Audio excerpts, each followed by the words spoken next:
আসসালামু আলাইকুম। আপনাদের সবাইকে কৃতজ্ঞতা জানাচ্ছি। ছাত্র যুব জনতার তথ্য বন্ধু দৈনিক পূর্বাভাসের পক্ষ থেকে। যারা যেখান থেকে আমাকে দেখছেন তাদের সবাইকে কৃতজ্ঞতা, ভালোবাসা, শ্রদ্ধা। আজকে দৈনিক পূর্বাভাসের পূর্বাভাস, সাউন্ড বাংলা টিভি,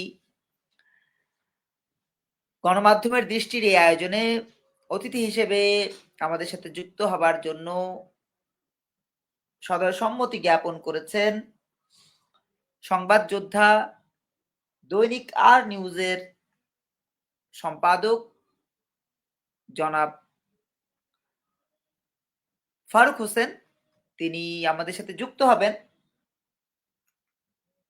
তিনি যুক্ত হওয়ার আগে বেশ কিছু বিষয় আপনাদের সাথে শেয়ার করে রাখতে চাই। প্রথমত, বাংলাদেশ এই স্বাধীনতা ৫৪ বছর পর এসে কতটা এগিয়েছে, কতটা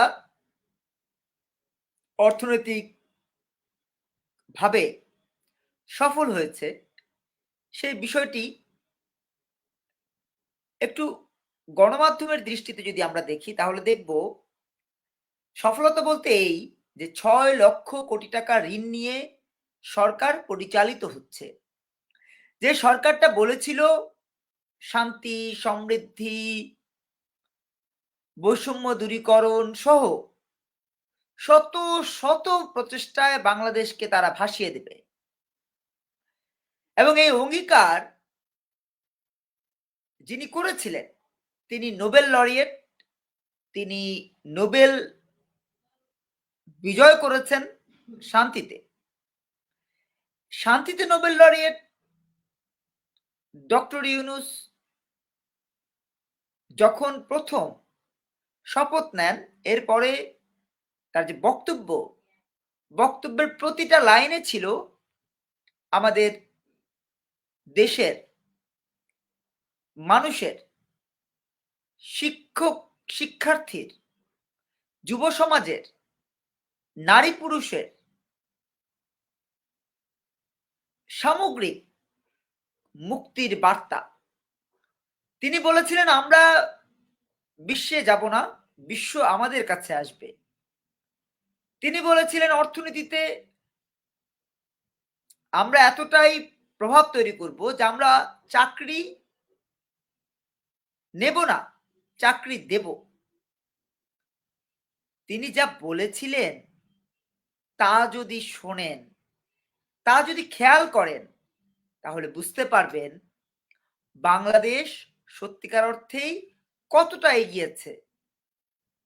একটু খেয়াল করলে দেখবেন গত ১৭ মাসে শুধু চাপাবাজি, শুধু ধাপ্পাবাজি, শুধু গলাবাজি, শুধু কলাবাজি, শুধু নলাবাজি, শুধু ধলাবাজি এবং শুধুই ফলাবাজি আমরা দেখেছি। এই ফলা, ধলা, কলা আপনারা নিশ্চয়ই শব্দগুলোর সাথে পরিচিত। কলাবাজি বলেছে এই কারণে যে তারা যে গ্রাম অঞ্চলে বলে যে কলা দেখাইয়া দিল, এরা হচ্ছে সেই কলা দেখিয়ে দিয়েছে ছাত্র যুব জনতাকে। ছাত্র যুব জনতার যে আন্দোলন, সে আন্দোলনের রেজাল্ট ঘরে তুলেছে ডক্টর ইউনূস। সেই আন্দোলনের রেজাল্ট ঘরে তুলেছে আসিফ নজরুল। সেই আন্দোলনের রেজাল্ট ঘরে তুলেছে মাহফুজ, সজীব ভুইয়া, নাহিদ ইসলাম, ডাক্তার জারা। সেই আন্দোলনের ফসল ঘরে তুলেছে ফজল কবির খান, তারপরে শেখ বশির। সেই আন্দোলনের ফসল ঘরে তুলেছেন রেজওয়ানা হাসান এবং তার স্বামী, তার পরিবারের সদস্যরা, তার আত্মীয় স্বজনেরা। সেই আন্দোলনের রেজাল্ট ঘরে তুলতে পারেননি ভাসমান মানুষেরা, যারা রাস্তায় থাকেন, রাস্তায় খান, রাস্তায় জীবন যাপন করেন, রাস্তাতেই যাদের ঘর বসতি, তারা সে রেজাল্ট ঘরে তুলতে পারেননি। প্রিয় বন্ধুরা আমার, এই যে বাংলাদেশ, এই বাংলাদেশের মুক্তির পথ তৈরি করবার জন্য আমরা যতটা না চেষ্টা করেছি তার চেয়ে বেশি প্রতারিত হয়েছি। এই প্রতারণার হাত থেকে মুক্তি দিতে আমরা কাউকে আমাদের পাশে দাঁড়াতে দেখিনি। এমনকি যারা আমাদের একাত্তরে মুক্তিযুদ্ধের চেতনায় বিশ্বাসী, তারাও এই জায়গাটাকে কোনোভাবেই established করেনি যে জনগণের কল্যাণের জন্য, জনগণের মুক্তির জন্য, জনগণের মুক্তির পথ নির্মাণের জন্য আমাদের কি করণীয়। ফলশ্রুতিতে আমরা দেখলাম দিনের পর দিন, দিনের পর দিন আমাদের অর্থনীতি, আমাদের শিক্ষা, সাহিত্য, সংস্কৃতি, ধর্ম, মানবতা, কূটনীতি সবকিছু একদম ধূলিসাৎ হয়ে গেছে। শুধু এখানেই শেষ নয়, যদি একটু গভীরভাবে বলতে চাই তাহলে সামনে চলে আসবে বাংলাদেশ, বাংলাদেশের স্বাধিকার, সার্বভৌমত্ব সবকিছু হুমকির মুখে। এমনকি এলপিজি গ্যাস আজ জিম্মির একটা উপকরণে পরিণত হয়েছে। বিশ্বব্যাপী আমরা আলোচিত হব তো দূরের কথা, আমরা আমাদের নিজেদের অবস্থান নির্মাণ করব তো দূরের কথা।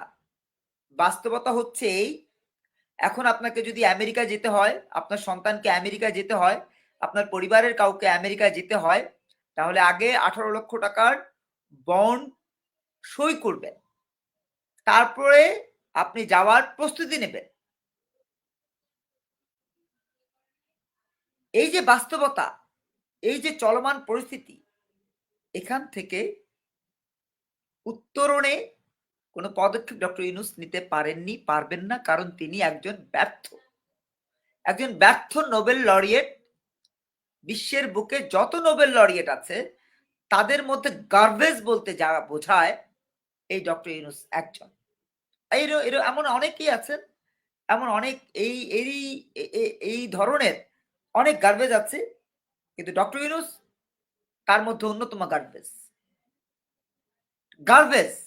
এই গার্বেজকে নিয়ে গালি দেবার কোন রকমের মানে চিন্তা ক্যারি করি না।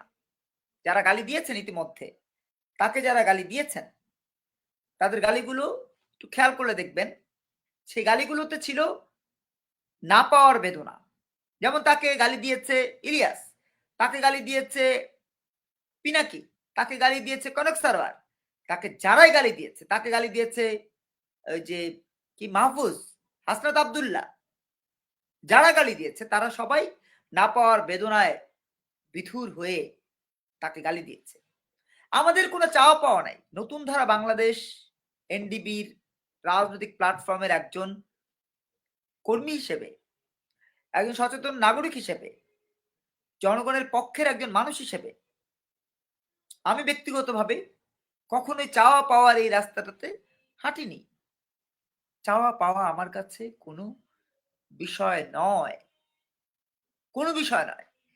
যে কারণে আপনারা একটু খেয়াল করে দেখবেন, মানে সাংবাদিকতায় যে লম্বা সময় আমি অতিক্রম করেছি, প্রায় 30 বছর, ছাত্র জীবন থেকে একদম 10-11 বছর বয়স থেকে যে পথ চলা আমি শুরু করেছি, কখনো এই পথ চলায় কারোর সাথে আপোষ করিনি।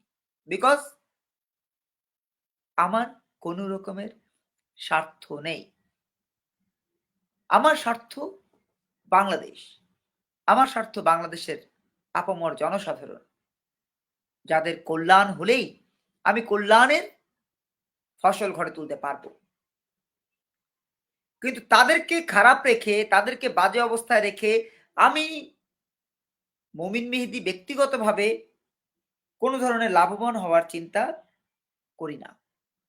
আমি সামগ্রিক কল্যাণে বিশ্বাসী, সামগ্রিক উন্নয়নে বিশ্বাসী, সামগ্রিকভাবে দেশ এবং দেশের মানুষের কল্যাণে বিশ্বাসী বলেই আমি এমন চিন্তাটা ক্যারি করি। আপনারা অনেক ভাবতে পারেন যে গাল গল্প বলছে, ক্ষমতায় যেতে পারেনি বলে এখন বলছে, ক্ষমতায় গেলে হয়তো এই ধারাটা চেঞ্জ হবে। হলফ করে বলতে পারি, একদম হলফ করে বলতে পারি, কখনোই চেঞ্জ হবে না, কখনো না। আপনারা নিশ্চয়ই জানেন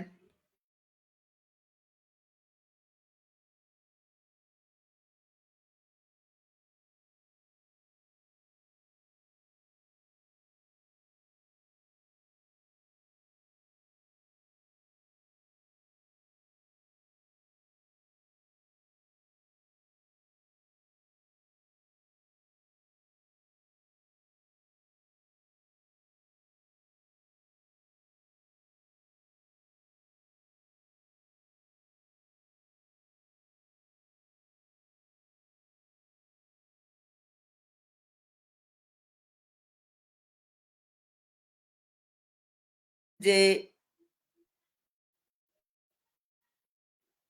আমি আমার জীবন জীবিকা রুটি রুজি নিয়ে ব্যস্ত থাকবো, তাহলে ভুল করবেন। প্রচন্ড রকম ভুলের মধ্যে আপনি থাকবেন, প্রচন্ড রকম ঘোরের মধ্যে আপনি থাকবেন। এই যে ঘোর, এই যে ভুল, এই ভুল যারা করেছে অতীত থেকে দেখেন, প্রতিটা ভুলের মাসুল তাদেরকে দিতে হয়েছে চরম বাজে ভাবে। বিকজ কারণ একটাই, সেটা হচ্ছে যে দেশের কথা না ভেবে, মানুষের কথা না ভেবে শুধু নিজের চরকা ঘোরাবার চেষ্টা করেছে। যখনই কেউ নিজের চরকা ঘোরাবার চেষ্টাটা করে, তখন আলটিমেটলি তার জীবনে নেমে আসে চরম রকমের পরিবর্তন। সেই পরিবর্তনের প্রাথমিক অবস্থাটা ভালো থাকলেও শেষ পরিণতি হয় চরম বাজে একটা পরিস্থিতি, এবং এই পরিস্থিতি থেকে উত্তরণ আদৌ সম্ভব হয় না। আজকে আমাদের অতিথি সংবাদ যোদ্ধা, দৈনিক আর নিউজের সম্পাদক ফারুক হোসেন, তিনি আমাদের অতিথি, তিনি যুক্ত হবেন। আমরা তাকে যুক্ত করে নিচ্ছি। জি, আসসালামু আলাইকুম। আমরা তাকে পাবো কিছুক্ষণের মধ্যেই। যান্ত্রিক ত্রুটির কারণে হয়তো তিনি কানেক্ট হতে পারছেন না, তাকে আমরা পেয়ে যাব।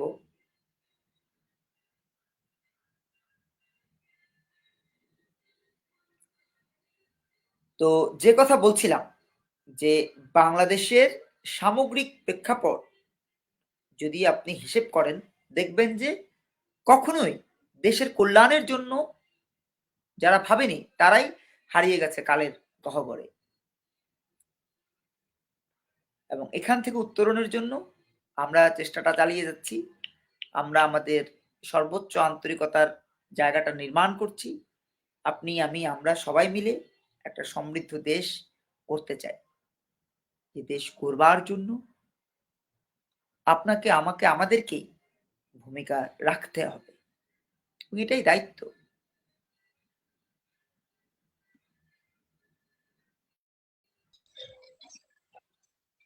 জি, আসসালামু আলাইকুম। আসসালাম। শুনতে পাচ্ছেন? দেখা যাচ্ছে? হ্যাঁ, শুনতে পাচ্ছি। হ্যাঁ, দেখা যাচ্ছে। জি, দেখা যাচ্ছে। একটু সোজা করে ধরলেই হবে, একটু সোজা করে ধরলেই হবে। হ্যাঁ, আমি এটাকে ইয়ে করে দিচ্ছি, পোর্ট্রেট করে দিচ্ছি। ওকে,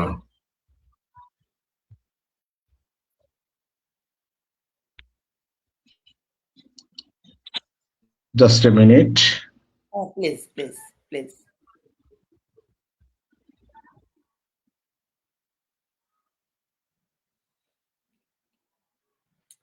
তো যে কথা বলছিলাম, যে আমরা কিন্তু প্রতিনিয়ত সেই চেষ্টাটা করে যেতে চাই, এবং যারা এই চেষ্টার সাথে সঙ্গী হতে চান তাদেরকে আমরা আমাদের সাথে চাই।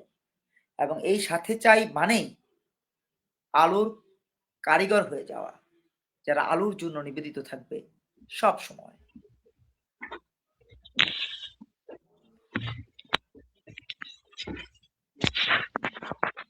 ওভাবে থাকলেও চলবে, সমস্যা নাই। ওইভাবে থাকলে আমরা এইভাবে ফ্রেম আউটটা করে নিতে পারবো, এই যে এইভাবে। হ্যাঁ, আপনি ঠিক যদি আছে, এইভাবে অসুবিধা থাকেন, নেই। হ্যাঁ, হ্যাঁ, ব্যাস। ওকে, ঠিক আছে। শোনা যাচ্ছে আমাকে? হ্যাঁ, শোনা যাচ্ছে, জি। তো আমি, ওকে। আমাদের তো নির্ধারিত আমি সময় তো ছিল দেরি ৯টা। করার আমি জন্য আসলে না, দেরি না, করার জন্য আন্তরিকভাবে দুঃখিত। না, না, কোনো সমস্যা নাই। কোনো সমস্যা নাই। প্রিয় দর্শক, যারা যেখান থেকে দেখছেন, সবাইকে কৃতজ্ঞতা জানাচ্ছি আবারও।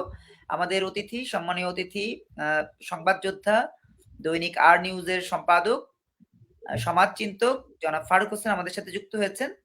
আমি ইতিমধ্যেই ভূমিকা দিয়েছি, তো যেহেতু অতিথি যুক্ত হয়েছেন, আমরা প্রারম্ভিক একটু কথা বলে রাখতে চাই। সেটা হচ্ছে যে আজকে সারাদিন অনলাইন নিউজ পোর্টালগুলোতে যে সংবাদগুলো এসছে, আমরা সেই সংবাদগুলোর আলোকে আজকের অতিথির কাছ থেকে আমরা কথা শুনবো, এবং গণমাধ্যমে যে বিষয়গুলো সবচেয়ে আলোচিত হয়েছে, সোশ্যাল মাধ্যমে আলোচিত হয়েছে, সেই বিষয়গুলো নিয়েও ধীরে ধীরে আলোচনা করব। আমাদের 1 ঘন্টার এই আয়োজন, আমরা এখন থেকে আরো 1 ঘন্টা আমাদের অতিথিকে নিয়ে আপনাদের সাথে থাকবো। তো এই পর্যায়ে আমি অনুরোধ জানাবো দৈনিক পূর্বাভাস সাউন্ড বাংলার এই আয়োজনে জনাব ফারুক হোসেন, আপনার আজকের যে কর্মব্যস্ততা, নিশ্চয়ই একজন সংবাদ যোদ্ধা হিসেবে আপনার বিভিন্ন ধরনের সংবাদ বিষয়ক কর্মকাণ্ড থাকে, সামগ্রিকভাবে আজকে সারাদিন আপনি কেমন দেখেছেন সংবাদ মাধ্যমের আলোকে? আসসালামু আলাইকুম। আপনি সহ সবাইকে অসংখ্য ধন্যবাদ। যারা দেখছেন এবং পরবর্তীতে যারা দেখবেন তাদের সবাইকে শুভেচ্ছা। আসলে দেশে তো এখন একটা নির্বাচনী আবহাওয়া চলছে। 12ই ফেব্রুয়ারি সরকার নির্বাচনের ডেট ঘোষণা করেছে। তার আলোকে এখন মানে পুরো দেশে যা কিছু ঘটছে সবকিছু নির্বাচনকে ঘিরেই ঘটছে, কিন্তু তার ভিতরে কতগুলো জিনিস যেমন চোখে পড়ার মতো। তার ভিতর একটা হলো যে বেসরকারি যে 7টা কলেজ, সরকারি যে 7টা কলেজ তাদেরকে নিয়ে যে ইউনাইটেড কলেজ করার কথা, সেটার অধ্যাদেশ জারি হয়নি বলে রাজপথ আবার ব্লকড। ক্রিকেটের একজন পরিচালক, তাকে সে পদত্যাগ করেনি বলে বিপিএল বন্ধ। তারপরে ব্যালট পেপার যেভাবে ছাপানো হয়েছে সেটা নিয়ে নির্বাচন কমিশন প্রশ্নবিদ্ধ। এরকম যাবতীয় অনেক কিছু আছে। আর ইন্টারন্যাশনালিতে আছে ট্রাম্পের আগ্রাসী যে নীতি, সেটার বাইরে তো এখন মনে হচ্ছে পৃথিবীর কেউই না, যে ট্রাম্পকে কেউ আটকে রাখতে পারবে ওরকম কারো জন্ম এখন নেই। একতরফা ভাবে সে যা চায় তাই করতে পারে।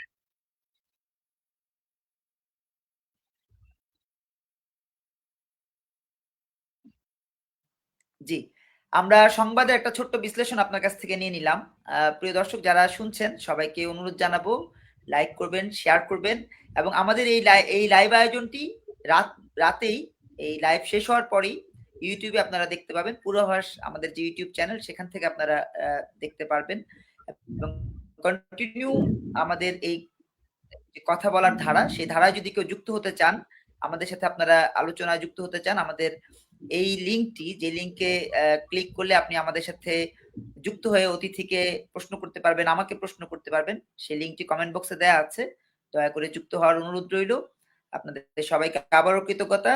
আমাদের সাথে রয়েছেন সংবাদ যোদ্ধা, দৈনিক আর নিউজের সম্পাদক ফারুক হোসেন। আমরা এই পর্যায়ে চলে যাচ্ছি একটা ডিফারেন্ট বিষয়, সেটা হচ্ছে যে আজকে এই যে 7 কলেজের যারা আন্দোলন করেছে, তারা বিভিন্ন পয়েন্ট দখল করে আন্দোলনটা করছে।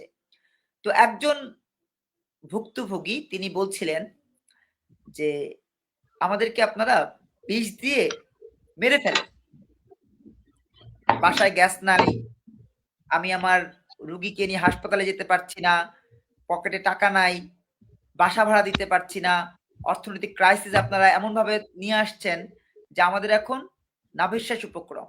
আপনারা 5 আগস্ট 24-এর পরে এখন পর্যন্ত যা কিছু করেছেন, একটা কাজ যেহেতু আমাদের পক্ষের না, আপনারা আমাদেরকে বিষ দিয়ে মেরে ফেলেন, আর আপনারাই দেশটা চালান, আপনারা দেশে থাকেন, আমাদের আমজনতার দরকার নাই, শিক্ষার্থীরাই থাকুক দেশে। এই যে একটা ডিফারেন্ট, মানে একজন ভুক্তভোগীর বক্তব্য আপনি নিশ্চয়ই দেখেছেন, এটা খুব ভাইরাল হয়েছে। এই বিষয়টা নিয়ে আপনি একজন সাধারণ মানুষ হিসেবে, একজন নাগরিক হিসেবে, একজন সংবাদ যোদ্ধা হিসেবে বিভিন্ন আঙ্গিকে আপনি বিশ্লেষণ করতে পারেন আপনার মতো করে। এটার ব্যাপারে আমি সরাসরি বলবো যেটা, সেটা হলো এটার জন্য টোটালি দায়ী হলো সরকার। মানে 36শে জুলাই বা আমরা যেটাকে অভ্যুত্থান বলি, 5ই আগস্ট, তারপরে একটা ইন্টিরিয়াম গভর্নমেন্ট আমাদের দেশে আসলো। সেই ইন্টিরিয়াম গভর্নমেন্টের কাছে আমাদের এত প্রত্যাশা ছিল, মানে এত প্রত্যাশা বলতে খুব বেশি প্রত্যাশা না, যে দুটো দিক আমাদের অন্তত বাংলাদেশের মানুষ গত 15 বছরে যে জিনিসগুলো ফেস করেছে তার ভিতরে এক ছিল আইন শৃঙ্খলা, আর 2 নম্বর ছিল বাজার। যে দুটো জিনিসের একটা জিনিস অন্তত, এই দুটো জিনিস তারা যেন মানে ঠিক করতে পারে, বাকিগুলো বাদই। আমাদের তো 6টা মৌলিক অধিকার আছে, অন্ন, বস্ত্র, বাসস্থান, চিকিৎসা, শিক্ষা, তারপরে হলো সুরক্ষা, সেগুলো বাদই দিলাম। তো সেই দুটোর জায়গায় আমরা দেখলাম যে আমাদের ইন্টিরিয়ম গভর্নমেন্ট একটা সংস্কারের দোকান খুলে বসলেন, এবং সেই দোকানে এমন কিছু নাই যে উনি সংস্কার করবেন না, কিন্তু উনি আদতে জানলেনই না, উনি বুঝলেনই না যে দেশের মানুষ নিজেই সংস্কৃত না, যে দেশের মানুষের নিজের ভিতরে সংস্কার নেই। কারণ একজন মানুষ নিজে যদি সংস্কার না হয় তাহলে তার পরিবার সংস্কার হয় না, পরিবার সংস্কার না হলে সমাজ হয় না, সমাজ না হলে দেশ হয় না। তো আপনি, আর সংস্কার হলো একটা ক্রমবর্ধমান ধারা, এটা কন্টিনিউ প্রসেস, এটা চলবে। এটা তো আপনি এমন না যে আজকে সংস্কার করে দিলেন, আগামী 50 বছর আপনাকে আর সংস্কার না করলেও চলবে। তো এই যে সংস্কারের দোকান, দিন শেষে কি হলো, সেটা বন্ধ হয়ে গেল। হলো কি, ঐক্যমত্য কমিশন।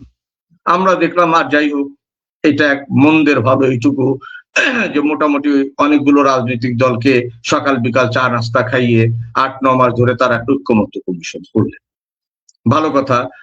আর এই সরকারটা আসার পরে যে যে দাবি নিয়ে মাঠে নেমেছে তাকেই বলেছে যে ঠিক আছে, আমরা তোমারটা শুনছি, করে দিচ্ছি। মানে আমার কাছে তখন মনে হয়েছে যে আচ্ছা, আমি একটা দাবি নিয়ে যাই, এরা তো গেলেই তো সব করে দেয়। আর আরেকটা জিনিস হলো মব। বাংলাদেশে এই মব কালচার বা এই মব সংস্কৃতি, এটা ছিল, এটা যুগে যুগে ছিল, কিন্তু এত পর্যায়ে বেড়েছে যে সরকারের সবচেয়ে বড় দুর্বলতার জায়গা হলো এই জায়গাটা। এটা হওয়ার পিছনে কারণ কি, প্রথমেই যখন স্টুডেন্টরা যে বললো যে আমরা পরীক্ষা দিব, সরকার বললো যে আচ্ছা ঠিক আছে, পরীক্ষা দিতে হবে না। তারপরে গেল আনসাররা, একে একে গেল আর হলো। এই যে 7 কলেজের বিষয়টা, এই 7 কলেজ নিয়ে তো অনেক কিছুই ঘটলো। প্রায় 17 মাস এই গভর্নমেন্ট ক্ষমতায়।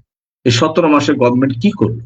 একটা অধ্যাদেশ জারি করতে, একটা ইউনাইটেড ইউনিভার্সিটি অধ্যাদেশ জারি করতে তার 17 মাস সময় লাগে। কেন সে আজকে এই ছাত্রদেরকে রাস্তায় নামাতে বাধ্য করলো, কিংবা ছাত্ররা কেন নামতে বাধ্য হলো? এখন প্রশ্ন হলো নৈতিকতা। আসলে আমাদের ভিতরে কি নৈতিকতা আছে কিনা? বিবেক বলে একটা শব্দ আছে, আমাদের দেশে তো বিবেক নামক শব্দটা এখন বই থেকেও বিসর্জন হয়ে গেছে। যেদিন বাংলাদেশের মানে পড়াশোনা থেকে আদর্শ লিপি উঠে গেছে, সেই দিনের পর থেকে ওই আদর্শ লিপি বলে আর কিছু নেই। বিগত সরকার পড়াশোনাকে 50 বছর পিছিয়ে দিয়ে গেছে, আর এই সরকার এসে এখন পর্যন্ত নতুনদের হাতে বই দিতে পারেনি। আসলে আমরা যাবোটা কোথায়? দলীয় শাসন, আমরা 15 বছর এটার বিরুদ্ধে যুদ্ধ করে আমরা নতুন একটা বন্দোবস্তে আসলাম। নতুন গভর্নমেন্টের কাছে নতুন নতুন চাওয়া পাওয়া থাকবে, এটাই স্বাভাবিক, কিন্তু তাকে তো হালটা ধরতে হবে। দিন শেষে সে কিসের হালটা তুলবে, কোন হালটা তুলবে, কোন জায়গাটা বলবো? হ্যাঁ, একটা জায়গা অবশ্যই সে ক্রেডিট পাবে, সেটা হলো যে ইন্টারন্যাশনালি, বিশেষ করে ভারত যেভাবে আমাদের পিছনে লেগেছে, সে ভারতকে অন্তত পক্ষে মানে একটু দাবিয়ে রাখতে পেরেছে। আমাদের রাজনৈতিক দলগুলো তো কোনো না কোনো দেশের একটা তোষামোদী ব্যাপারে জড়িত থাকে, সরকার এই ক্ষেত্রে এখানে একটা ক্রেডিট পাওয়ার যোগ্য, এছাড়া আমি আর অন্য কোথাও দেখি না। আর এই ছাত্রদের নামার পিছনে টোটাল দায়ী সরকার, এর মানে পুরো দায় দায়িত্ব সরকারকে নিতে হবে। এবং ছাত্ররাও বা কেন পড়াশোনা ছেড়ে রাস্তায় বসে থাকবে, তাদেরও একটা এটা চিন্তার করার বিষয় আছে। আর আরেকটা জিনিস হলো, এই সরকার এসে অন্তত এটা করতে পারতো যে একটা জায়গা ফিক্সড করে দিত যে যে কোনো আন্দোলন, আপনাদের যে কোনো চাওয়া পাওয়া, আপনারা এই জায়গায় এসে সবাই বসবেন, রাস্তাঘাটে মানুষকে আপনারা হেনস্থা করবেন। কারণ আজকে যে লোকটা বলেছে আমাকে বিষ এনে দেন, ওই যারা আন্দোলন করছে তাদের ফ্যামিলির কারো যদি আজকে এই সিচুয়েশনটা তৈরি হয়, সে একবার চিন্তা করে দেখুক যে হ্যাঁ, আমার ফ্যামিলির তো কারো আজকে অ্যাম্বুলেন্সে থাকতে পারে, আজকে সে এই জায়গাটার এই যানজটের কারণে তার একটা বড় ধরনের ক্ষতি হতে পারে, হাসপাতালে একজন মুমূর্ষু রোগী আছে, তার জন্য খাবার নিয়ে যেতে হবে, বা তার আজকে অপারেশনের ডেট। মানে আসলে আমরা তো নিজেদের বাইরে কিছু ভাবতে পারি না। এই যে হিজ হুজুজ ব্যাপারটা, এটা থেকে বের হয়ে আসতে হবে আমাদেরকে।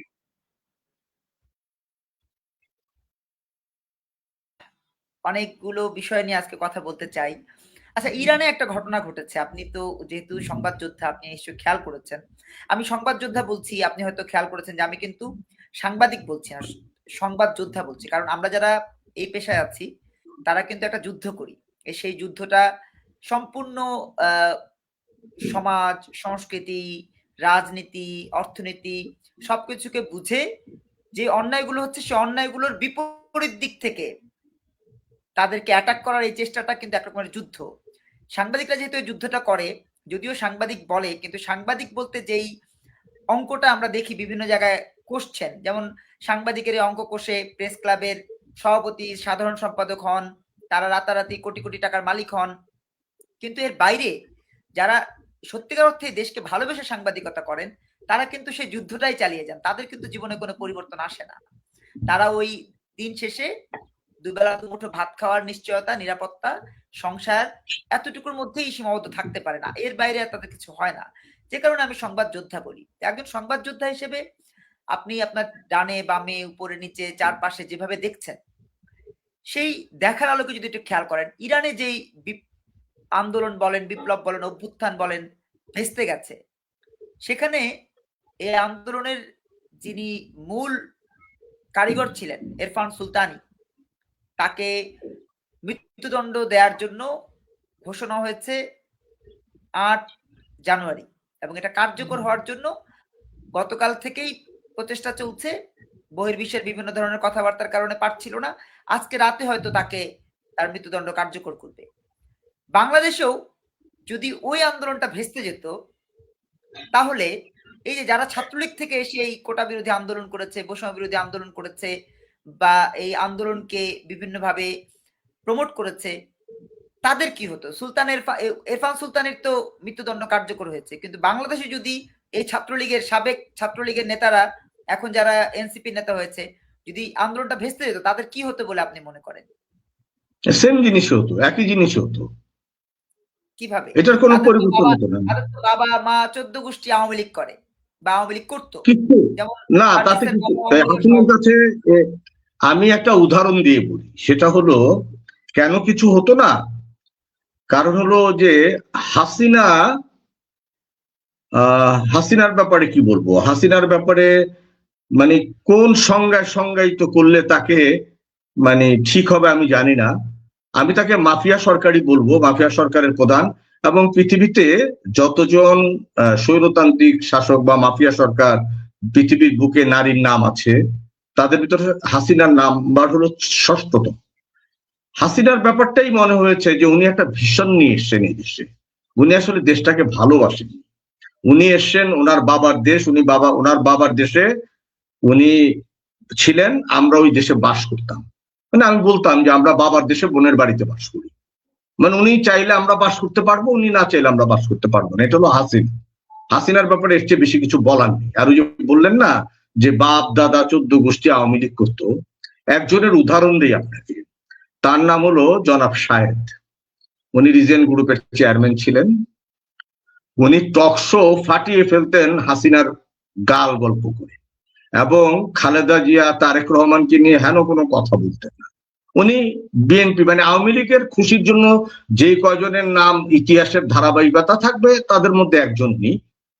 সেই শাহেদকে উনি কিন্তু ক্রস ফায়ারে দিয়েছিলেন। কপাল ভালো যে উনি বেঁচে আছেন। আর উনি যেই কারণে তাকে ধরা হয়েছিল, প্রমাণিত হয়েছে যে সেই কাজটা উনি করেননি। তো আসলে আল্লাহর একটা বিচার আছে তো পৃথিবীতে, আমরা যে যাই বলি না কেন, একটা কথা আছে, সিন নেভার ডাই, পাপের কখনো মৃত্যু হয় না, পাপের বিচার হয়। পাপের বিচার দুনিয়াতে হয়, পাপের বিচার ওপারও হবে, দুপারেই হবে, আমরা মুসলিম হিসাবে এটা বিশ্বাস করি। তো শাহেদকে যে ফাঁসি মানে ক্রস ফায়ার দিতে পারে, তো এই নাইটটা এদেরা কারা? শাহেদ দীর্ঘ 18 সাল পর্যন্ত এই আওয়ামী লীগকে সার্ভ করেছে, অথচ তাকেই কিন্তু শেখ হাসিনা ক্রস ফায়ার দিয়েছে। তো এদের ব্যাপার তো আর বেশি কিছু বলার নেই। শাহেদের মা কিন্তু সাতক্ষীরা জেলার আওয়ামী লীগের সভানেত্রী ছিলেন। জি, তো প্রিয় দর্শক যারা যেখান থেকে দেখছেন, একজন প্রশ্ন করেছে, আমি তার প্রশ্নটা সামনে উপস্থাপন করি। একজন প্রশ্ন করেছেন, লিখেছেন যে এই যে নির্বাচন ঘোষণা হয়েছে 12ই ফেব্রুয়ারি, আপনার কাছে প্রশ্ন করেছে যে নির্বাচনটা কি আদৌ হবে, আপনি কি মনে করেন? নির্বাচন হবে, নির্বাচন হবে, কারণ নির্বাচন হওয়ার দরকার আছে। দেশটাকে মানে এই দেশটাকে রাহুর হাত থেকে বাঁচাতে হলো নির্বাচনের প্রয়োজন আছে, কারণ আমরা এখন রাহুর ক্রান্তিকাল পার করছি। এটা কি আপনার 12ই ফেব্রুয়ারিতে হবে না একটু আগে পরে যেতে পারে? না, আর চেঞ্জ হবে না। গতকালকেও প্রধান উপদেষ্টা এটা শিওর করেছেন, চেঞ্জ হবে না। চেঞ্জ হওয়ার আসলে স্কোপ খুব বেশি নেই। আর ইলেকশনের ব্যাপারে আমি যেটা বলবো সেটা হলো, মানে এবার তো আসলে নির্বাচন কমিশন কতগুলো নতুন নতুন ধারা তৈরি করেছেন। আমরা আসলে যেভাবে নির্বাচন দেখে অভ্যস্ত, বিশেষ করে পোস্টার, মানে পোস্টার ছাড়া নির্বাচনটাকে কেমন যেন খালি খালি লাগে। তো এবার তো পোস্টারের ব্যবহার নেই, তো যার জন্য হয়েছে কি, আমরা রাস্তাঘাটে পোস্টার দেখতে পাচ্ছি না। আমরা ওইভাবে, আর 21 তারিখে তারা দিবে হলো প্রতীক, 22 তারিখ থেকে নির্বাচনী প্রচারণা শুরু করতে পারবে। 22 তারিখের পর আসলে বোঝা যাবে নির্বাচন আসলে কোন দিকে যাচ্ছে, বা মানে যারাই বলছে, বিভিন্ন রকমের ছড়াচ্ছে যে নির্বাচন হবে না, ওই পার থেকে তো আমাদের ফ্যাসিস্ট রানী বলছেনই নির্বাচন করতে দেওয়া যাবে না, আবার উনি কোন কলকাঠি নাড়ছেন আমরা জানি না। দেখা যাক, কিন্তু 12 তারিখে নির্বাচন হবে, এই ব্যাপার আমি কনফার্ম। কিন্তু হাইকোর্টে যে রিট করা হয়েছে এই অস্ত্র উদ্ধার না হলে নির্বাচন স্থগিত করার দাবিতে যে রিটটা করা হয়েছে, সেই বিষয়ে একজন সংবাদ যোদ্ধা হিসেবে আপনি কি মনে করছেন যে আদৌতে কি হাইকোর্টের এই রিট কি কোনো প্রভাব ফেলতে পারে নির্বাচনে? কিচ্ছু ফেলবে না, এই সমস্ত রিট কিচ্ছু ফেলবে না। কারণ সরকার বলেছে যে 15% অস্ত্র মাত্র বাইরে আছে, 85% তারা উদ্ধার করছে। আর এখন আপনি একজন সংবাদকর্মী হিসেবে দেখবেন যে প্রতিদিনই কিছু কিছু অস্ত্র উদ্ধার হচ্ছে। সরকার দেখিয়ে দিবে যে অস্ত্র উদ্ধার চলছে, এটা ইলেকশনের আগে কাভার হয়ে যাবে। এখন যেটা আসলে প্রশ্ন হওয়া উচিত ছিল সেটা হলো, একে তো অবৈধ অস্ত্র আছে, যাদের কাছে বৈধ অস্ত্র আছে, নিয়ম হলো যে ইলেকশনের পূর্বে সেগুলো সরকারকে জমা দিতে হয়। সরকার এখন পর্যন্ত সেই ঘোষণা দেয়নি যে অস্ত্রগুলো জমা দিতে হবে। জি, আচ্ছা, একটা বিষয় বিভিন্ন মহলে এর খুব আলোচিত হচ্ছে, সেটা হচ্ছে নিবন্ধিত পলিটিক্যাল পার্টি হচ্ছে 56টি। আপনি যদি নির্বাচন কমিশনের ওয়েবসাইটে যান দেখবেন যে 56টি, আওয়ামী লীগ ব্যতীত। আওয়ামী লীগ সহ 57টি, কিন্তু আওয়ামী লীগ যেহেতু কার্যক্রম স্থগিত করা হয়েছে, অনেকে বলেন যে আওয়ামী লীগ নিষিদ্ধ। আসলে কিন্তু আওয়ামী লীগ নিষিদ্ধ না, আওয়ামী লীগের কার্যক্রম স্থগিত। হ্যাঁ, ওখানে লেখা আছে না কার্যক্রম স্থগিত, কিন্তু যারা গণমাধ্যমে বলছে নিষিদ্ধ তারা হয়তো খেয়ালই করছেন না যেটা নিষিদ্ধ না। যাই হোক, তো এই নিষিদ্ধ বা স্থগিত আওয়ামী লীগ ব্যতীত 56টি পলিটিক্যাল পার্টি, কিন্তু নির্বাচন কমিশন যে ব্যালটটা দিয়েছে আপনাকে আমাকে দিবে, বা এই যে পোস্টাল ব্যালট যেটি পাঠানো হয়েছে বিভিন্ন দেশে, সেখানে কিন্তু প্রতীক দেওয়া হয়েছে 117টি। তো 117টি প্রতীক যে দিল, নিবন্ধিত দল হচ্ছে 56টি, কিন্তু প্রতীক 117টি। বাকি প্রতীকগুলো যে দেওয়া হলো, এবং এই প্রতীক দিতে গিয়ে কোন রাজনৈতিক দলের প্রতীক নিচে, কোন রাজনৈতিক দলের প্রতীক উপরে, এবং তারা বলছে যে এটা আপনার আলফাবেট অনুযায়ী করা হয়েছে, বর্ণমালা অনুযায়ী এটা সাজানো হয়েছে। কিন্তু আক্ষরিক অর্থে এই যে 117টি প্রতীক দিল, পাবলিক এই ব্যাপারে কি কোনো কনফিউশনে ভুগবে? এটা নিয়ে আজকে আমি কথা বলেছি, সেটা হলো, আপনি বললেন 56টা, সেদিন আমি শুনলাম 60টা দল নিবন্ধিত, 60। এর ভিতরে আরো কয়েকটা দল নিবন্ধন পেয়েছে, এখন 60টা নিবন্ধিত দল। কিন্তু 60টা নিবন্ধিত দল, নিষিদ্ধ আছে তো, ওই আলোকে বললাম না নিষিদ্ধ বাদ দিয়ে, না না নিষিদ্ধ বাদ দিয়েও নাকি এখন 60টি দল। আমি চিন্তা করলাম যে এতদিন ছিল হলো 50টা, একটা স্থগিত 49টা, পরবর্তীতে আরো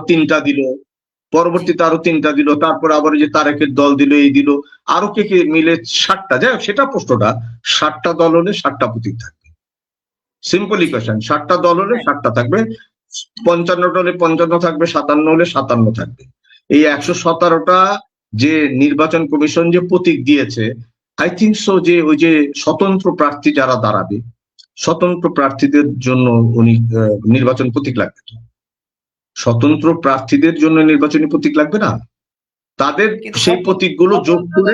আপনি স্বতন্ত্রদের জন্য যেই পরিমাণ প্রতীক দেওয়া হয়েছে, ওইখানে কিন্তু ওই প্রতীকগুলোও আপনার অ্যাড করা হওয়ার পরে আরো প্রতীক অ্যাড করা হয়েছে, অর্থাৎ প্রায় ডাবল।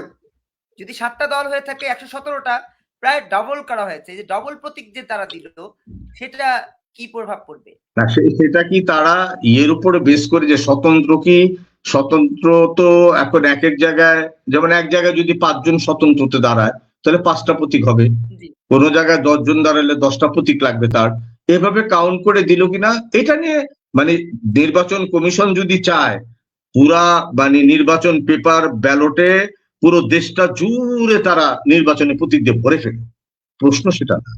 প্রশ্ন হলো আপনি নির্বাচনী প্রতীকগুলি সাজাবেন কিভাবে? আপনাকে সাজাতে হলে দুদিক থেকে সাজাতে হবে, হয় দলের মানে পার্সেন্টেজ হিসেবে আপনাকে সাজাতে হবে, হ্যাঁ পার্সেন্টেজ হিসেবে দলে সাজাতে হবে, কিংবা জি দল নিবন্ধনের টাইম থেকে আপনাকে সাজাতে হবে, যে কোনো একদিক থেকে সাজাতে হবে। আপনি যদি বর্ণমালা অ্যালফাবেটিক্যালি সাজান বা বর্ণমালা দিয়ে সাজান, যেভাবেই আপনি সাজান না কেন, তাহলে তো মার্কাগুলো কোথায় গিয়ে দাঁড়াবে? এই যে একটা প্রশ্নবোধক মার্কা তৈরি করলেন নির্বাচন কমিশন, মানে আমার প্রশ্নটা হলো এই জায়গায় যে যেখানে বিগত দিনে নির্বাচন কমিশন নিয়ে কথা হতো এটা দলের নির্বাচন কমিশন, এখন তো কোনো দলের নির্বাচন কমিশন না। এই নির্বাচন কমিশনের কেন মানে মেরুদণ্ড এত নড়বড়ে, এত দুর্বল? এর কারণটা কি? এই নির্বাচন কমিশনারের এত ক্ষমতা, যেমন আমাদের ইন্টেরিয়াম গভর্নমেন্টের এত ক্ষমতা, সে চাইলে সবকিছু পারে, কিন্তু আমরা দেখলাম দিন শেষে সে কিছুই করলেন না। নির্বাচন কমিশনের যতই দিন যাচ্ছে আমরা ততই দেখছি যে নির্বাচন কমিশনার মানে একটা ফেইলিওরের পর্যায়ে চলে যাচ্ছে। এখন এই যে প্রশ্নগুলো অ্যারাইজ করার সুযোগটা তারা দিচ্ছে, দিন শেষে তাদের কি হবে? তারা কি ভাবছে না আমাদের সমস্যা কি? আমরা আসলে অতীত থেকে তো কখনো কিছু শিখি না, কারণ আমরা অতীতকে তো ভাগাড়ে ফেলে দেই, ভবিষ্যৎ নিয়ে কোনো পরিকল্পনা থাকে না, বর্তমান নিয়ে শুধু হইচই করি। এই যে আমাদের ধারা, আসলে অতীত থেকে যে শিক্ষা নিতে হয়, ভবিষ্যৎ সম্বন্ধে একটা পরিষ্কার ধারণা থাকতে হবে এবং বর্তমানে বাঁচার যে ব্যাপারটা, এটাই তো আমরা বুঝি না। আমাদের এই জায়গা থেকে আমরা কবে চেঞ্জ হবে আমাদের? আমি একটা কথা বলি, সেটা হলো বাংলাদেশের মানে আমাদের দেশে দুটো জিনিস নাই, একটা নাই হলো ফ্যামিলি এডুকেশন, আরেকটা নাই হলো স্কুলিং। বাচ্চারা স্কুলে যায়, টিচার জানে না যে স্কুলিংটা আসলে কি জিনিস।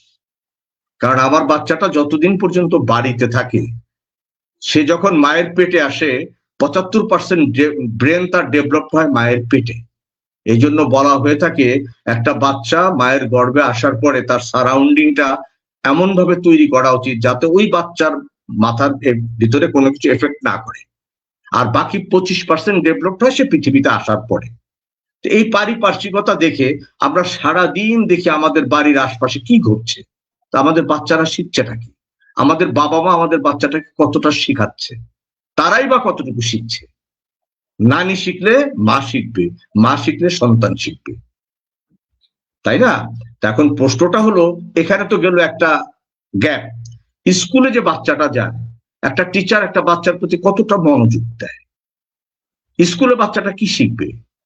স্কুলে বাচ্চাটা তো সবকিছু শিখবে, কিভাবে তার চামচটা ধরতে হবে, কিভাবে মানুষের সাথে কথা বলতে হবে, কিভাবে নিয়ম অনুবর্তিতা চলতে হবে, কিভাবে তার লাইফটাকে সাজাবে, তার এইমটা কি হবে, এ তো শিক্ষক তৈরি করে দিবে।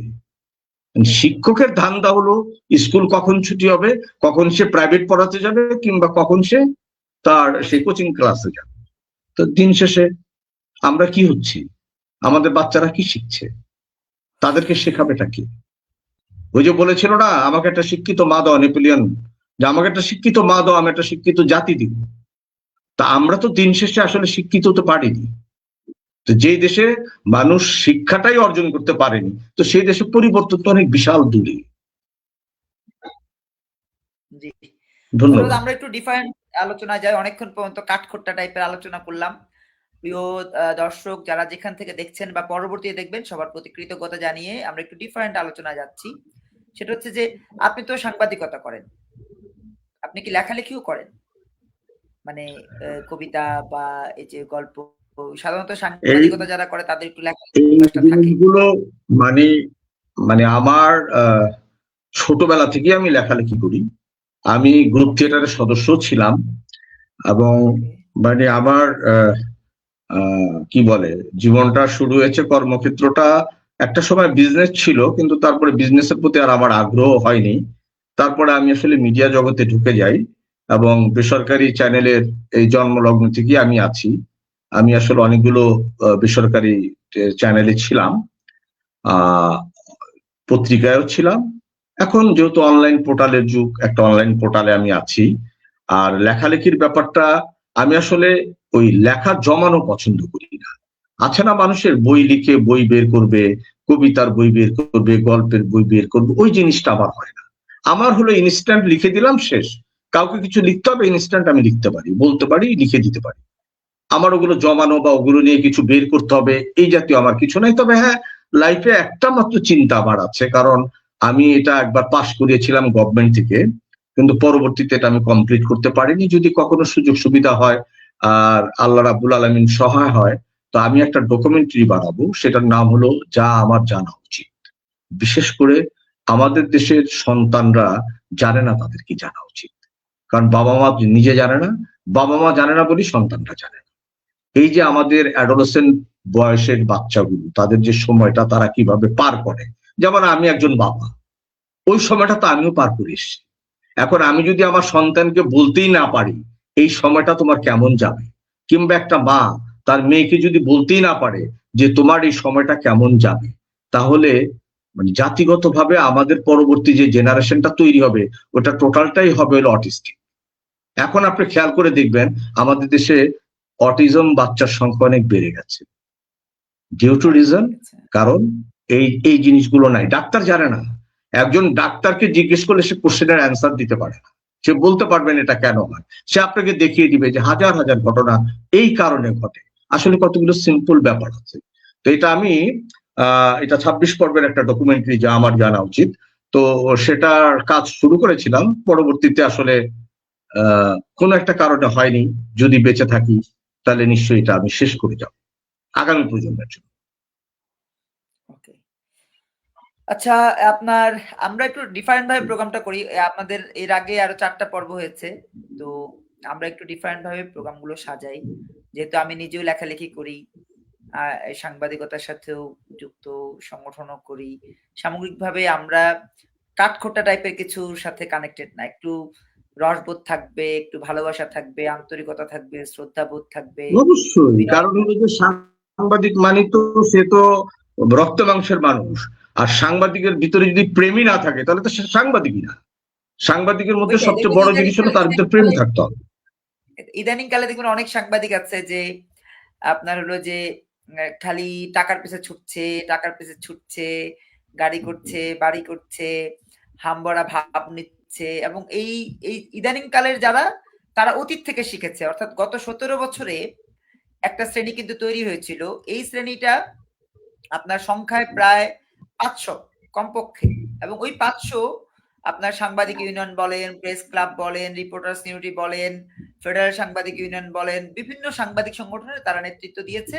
এবং ওই 500 সব জায়গায় আপনি যেখানে যাবেন গিয়ে দেখবেন যে তারা বসে আছে, তারা এটা করছে, তারা ওটা করছে। ইভেন আপনি সেই আমলে ওয়াসা বলেন, পানি উন্নয়ন বোর্ড বলেন, বিদ্যুৎ বলেন, সব সেক্টরে তারা সদস্য, সব সেক্টরে। এই যে যারা 500 পালিয়ে গেল একটা ইয়ের কারণে, ওইখান থেকে তারা শিখেনি। ইদানিং কালে গত 16-17 মাসে ইদানিং কালে তৈরি হচ্ছে আরেকটা কাঠখোট্টা টাইপের সাংবাদিক, যাদের মূল টার্গেটই হচ্ছে শ্রদ্ধা নাই, বিনয় নাই, ভালোবাসা নাই, আন্তরিকতা নাই, খালি টাকা। এবং এই যে টাকার পেছনে ছুটছে, তাদেরকে আমরা ইগনোর করি, ব্যক্তিগতভাবে আমি ইগনোর করি, এবং তাদেরকে আমি চিহ্নিত করে রেখেছি। যেমন আগে আগে যাদেরকে চিহ্নিত করে তাদের একজনের কথা বলি, যিনি তার নামের আগে লিখেছিলেন এমিরেটাস এডিটর। হ্যাঁ, আমি তার পত্রিকায় চাকরিও করেছি। তো এই যে এমিরেটাস এডিটর নিজেকে যে কি মনে করতেন, কারো প্রতি কোনো স্নেহ নাই, ভালোবাসা নাই, আন্তরিকতা নাই, কিচ্ছু নাই। এখন আবার এই গত 17 মাসে এইরকম সেম 500 এরকম কাঠখোট্টা টাইপের লোক তৈরি হয়েছে, যারা নিজেদেরকে সাংবাদিক দাবি করেন, কিন্তু আদৌতে তারা সাংবাদিকতাটা করেন না। যদি সাংবাদিকতাটা করতেন, সেক্ষেত্রে আজকে এলপিজি গ্যাসের দাম বাড়ছে, এটা নিয়ে প্রচুর পরিমাণ লেখালেখি হতো, প্রচুর পরিমাণ ফলো আপ প্রতিবেদন হতো, হয়নি। ইভেন আপনি সাগররুনি হত্যাকাণ্ডের বিচার, ডক্টর ইউনূস নিজে বিভিন্ন সময়, প্রেস সচিব নিজে বিভিন্ন সময় এটা নিয়ে খোঁচাখুচি করেছে। আজকে সাগররুনি হত্যাকাণ্ডের বিচারের কি অবস্থা? কোনো আপডেট নাই, সেটা নিয়ে কোনো সংবাদ নাই। ইভেন আপনার সাংবাদিক বিভুরঞ্জন সরকারের লাশ পাওয়া গেল, আপনার আমাদের খুলনায় এই আমাদের বুলু ভাইয়ের লাশ পাওয়া গেল, ইভেন আপনার প্রতিদিন কোনো না কোনো প্রতিষ্ঠানে কোনো না কোনো সাংবাদিকের চাকরি চলে যাচ্ছে, এত কিছু হচ্ছে, তাদের সেই বিষয়ে কোনো রকমের ভ্রুক্ষেপ নাই, তারা আছে নিজেদের হালুয়া রুটি ভাগাভাগির চেষ্টায়। তো আমি যে কারণে কথাগুলো বললাম যে এইরকম একটা পরিস্থিতিতে যেহেতু একজন নিরেট সংবাদকর্মী, নিরেট একজন সচেতন নাগরিক, সেই হিসেবে আমরা একটু ডিফারেন্ট ভাবে প্রোগ্রামগুলো সাজাই।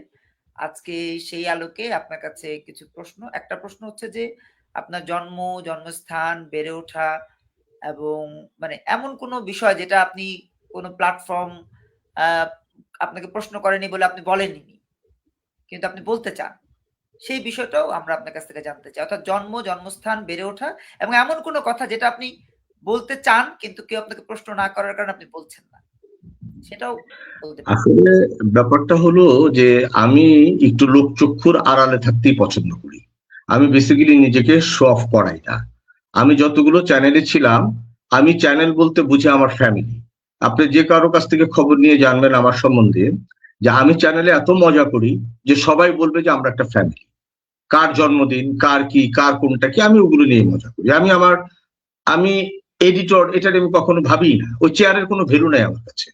আমার কাছে চেয়ারের কোনো ভ্যালু নেই। আমি মানুষটা কি, দিন শেষে আজকে যদি আমি পৃথিবীতে না থাকি, আমাকে যদি 10টা মানুষ স্মরণ না করে, তাহলে আমার এই জন্মটাই বৃথা। আমি জীবনটাকে চিন্তা করি এভাবে। আমি ছবি পোস্ট করি না, আমি ছবি তুলতে পছন্দ করি না, বাট সামহাও কোনো কারণে এখন একটা টক শো হোস্টিং করি আমি, যেটা আসলে আমি কখনো করবো চিন্তা করিনি। আমার জন্ম, বেড়ে ওঠা সবকিছু ঢাকায়, বাই বর্ন আমি ঢাকা। এবং আমি তো বললাম যে আমি খুব ছোটবেলা থেকেই এই সাংস্কৃতিক অঙ্গনের সাথে জড়িত। আমি খেলাঘর করতাম এক সময়, তারপর আমি গ্রুপ থিয়েটার করতাম। আমাকে টিভিতে অফার করেছিল, আমি বলেছি যে না, আমি তো আমাকে দেখাবো না, যার জন্য আমি টিভিতেও যাইনি, যাওয়ার আগ্রহ আমার জাগেনি। প্রচুর অফার ছিল, অনেক কাজ করেছি, অনেক নাটক টাটক বানিয়েছি, অনেক মিউজিক ভিডিও বানিয়েছি, অনেক কিছু করেছি জীবনে। কিন্তু মানে যে কোনো কিছু যে ওই জিনিসগুলো আমাকে মানুষের কাছে পরিচয় করিয়ে দিবে বা ওই নামে আমি পরিচয় হব, ওটাও আমি চাই। আমার কথা হলো যে পৃথিবীতে কাউকে যদি প্রশ্ন করা হয় যে আপনার জীবনে মানে আপনাকে যদি আমি প্রশ্ন করি পৃথিবীতে সবচেয়ে কঠিনতম কাজ কি, তো অনেকেই উত্তর দেয় যে মানুষকে চেনা। তাই আমি বলছি যে না, পৃথিবীতে সবচেয়ে কঠিনতম কাজ হলো মানুষ হওয়া। আপনি চাইলে সবকিছু হতে পারবেন, আপনি চাইলে মানুষ হতে পারবেন না। যার জন্য গুরুজনেরা প্রতিনিয়ত বলে মানুষ হও, একজন ভালো মানুষ হও। তো সেই ভালো মানুষ হওয়ার মানে কি বলে, বেলাভূমি বালুকা বিন্দু হতে পেরেছি কিনা জানি না, তবে চেষ্টা আছে। জি, ধন্যবাদ প্রিয় দর্শক। আমরা আবারও একটু কাঠখোট্টা টাইপের আলোচনায় চলে যাই। আজকে সারাদিন বিশেষ করে আপনার এই সকাল থেকে এখন রাত হচ্ছে 9টা 55 এখন পর্যন্ত সবচেয়ে বেশি আলোচিত যে বিষয়টি সেটি হচ্ছে নির্বাচন। এই নির্বাচনকে কেন্দ্র করে কোথাও কোথাও মুড়ি বাতাসা ছিটানো হচ্ছে, কোথাও কোথাও দ্বন্দ্ব হচ্ছে, কোথাও কোথাও হামলা হচ্ছে, কোথাও কোথাও প্রতীক বরাদ্দের আগেই প্রতীকের আপনার নির্বাচন এবং নির্বাচন কেন্দ্রিক ভোট প্রত্যাশাও শুরু হয়ে গেছে। মানে প্রতীকটাকে সামনে রেখে ভোট প্রত্যাশা শুরু হয়ে গেছে, ভোট চাওয়া শুরু হয়ে গেছে। তো আজকে আপনি হয়তো দেখেছেন মুড়ি বাতাসা ছিটাচ্ছিল এবং হাসি মুখে। যখন মুড়ি বাতাসা ছিটাচ্ছিল ওই ব্যক্তি, তখন তিনি বলছিলেন হাদির মুড়ি বাতাসা নেন, হাদির মুড়ি বাতাসা নেন। এই যে হাদির মুড়ি বাতাসা, একজন মানুষের মৃত্যু, তার ওই আসনে একজন প্রার্থী, সেই প্রার্থী আবার হাদির মুড়ি বাতাসা বিলাচ্ছে। কিভাবে দেখছেন এই বিষয়টাকে? মানে ওই যে আপনাকে একটা কথা বললাম না, বিবেক, নৈতিকতা, ওটা যদি আপনার না থাকে আপনি অনেক কিছুই করতে পারেন। একজন হাদি তো বছরে বছরে মাসে জন্মায় না, একটা হাদি জন্মায় অনেকদিন পরে। আমরা আসলে এই জিনিসটা কখনো চিন্তা করে দেখি না, কারণ আমাদের লেজে যতক্ষণ না পড়বে, আরেকজনের লেজে পড়েছে তো আমার গায়ে তো লাগেনি, সমস্যা কি? বাবাকে জুতা পেটা করেছে, আমাকে তো করে, তা আমার সমস্যাটা কি? তো যে এটা করতে পারে, তো জনগণই চিন্তা করবে যে মানে এই মানুষটাকে আসলে কোথায় রাখবে, কোথায় তাকে জায়গা দিবে। তার চেয়েও বড় কথা হলো, যেটা নিয়ে বিশেষ মানে শঙ্কা ছিল আজকে সারাদিনে, সেটা হলো যে ইসলামী, যে জামাত ইসলামী সহ যে ঐক্য জোটটা, সেটা ভেঙে যাওয়ার কথা ছিল।